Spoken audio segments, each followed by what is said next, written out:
Queen's birthday honours were dished out this week with the top award going to swimming legend Dawn Fraser. She was proud, Australia was proud, we were all proud. Oh, hi Nick Kyrgios. What's that? Racist though. Settle down, you tennis bad boy.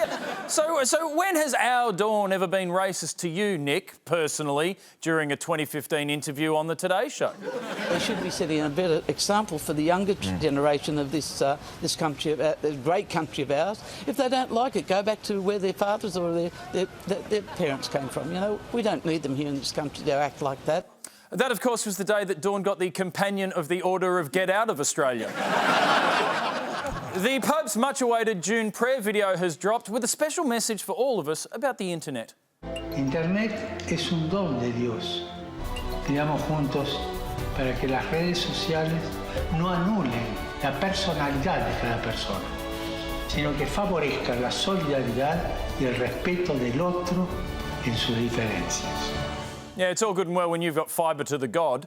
Now, I'm not saying that the Pope doesn't really believe in the power of prayer, but if you watch that message on YouTube, you'll find that the comments are disabled for the video. That's right. God made the internet, but Satan writes the comments. Could this be the end of an era? Less than a year after they hit Melbourne streets, the controversial O-bikes are no more. After dozens were flung into trees, dumped on pavements and even drowned in the Yarra, the O-bike is over in Melbourne. Yeah, and this is great. Finally, there will be room in our waterways for what is supposed to be there. Shopping trolleys. Yes. Yes.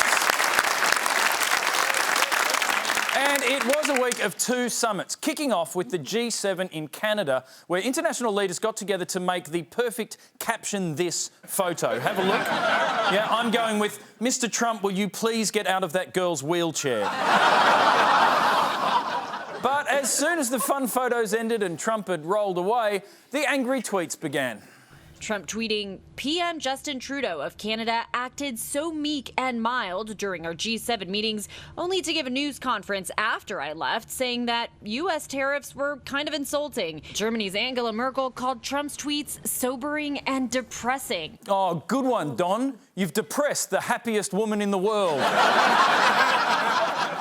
Then, of course, Trump rolled on to Singapore. Donald Trump has hailed a new chapter between the US and North Korea after his summit with Kim Jong-un. I may be wrong. I mean, I may stand before you in 6 months and say, hey, I was wrong. I don't know that I'll ever admit that, but I'll find some kind of an excuse. Yes, this is a deal you can take to the bank, or at least cash converters. The most amazing thing about this meeting was the video that Donald Trump played to Kim Jong-un on an iPad. I don't know if you've seen this. This is real. We did not make this. History is always evolving, and there comes a time when only a few are called upon to make a difference. Their story is well known, but what will be their sequel? Destiny Pictures presents a story of opportunity, a new story, a new beginning. A new world can begin today. One of friendship, respect, and goodwill. Which path will be chosen? Featuring President Donald Trump and Chairman Kim Jong-un in a meeting to remake history. What if? The future remains to be written. Have you ever bought or rented a video that wasn't quite right? Given the deal was less than a page and no concrete guarantees were in there regarding denuking, the response from politicians and the media in Australia has been measured, except for Ross Cameron. I think it's possible that Donald Trump is the greatest living human on planet Earth today. You're close, Ross. You are close. The greatest living human was in Singapore this week, but it wasn't Donald Trump. We have breaking news in the last few minutes. Dennis Rodman, famous basketball Hall of Famer, has arrived in Singapore. Can't see the T-shirt right now, but on the front it says potcoin.com. It's a digital currency that's sponsoring him. Now, If you think it's weird that a basketball player who used to date Madonna is being sponsored by a marijuana-themed cryptocurrency to attend denuclearisation talks between a babyface dictator and a reality TV president, welcome to 2018. Now, what most of the world doesn't realise is that this whole thing was Dennis Rodman's plan all along. He deliberately became a 5-time NBA champion so he could befriend Kim Jong-un, who's famous for his love of basketball courts.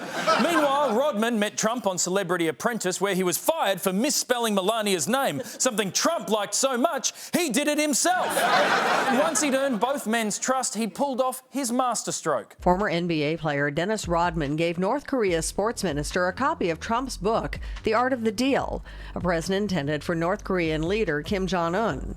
Now both leaders had copies of The Art of the Deal, which neither of them had bothered to read, which was the perfect preparation for signing an agreement with nothing in it. But forget those guys. If you ask me, Dennis Rodman should be the only man on earth to win 5 NBA championships and a Nobel Peace Prize for getting Donald Trump and Kim Jong-un to put their differences aside and work together to defeat their true enemy, Canada.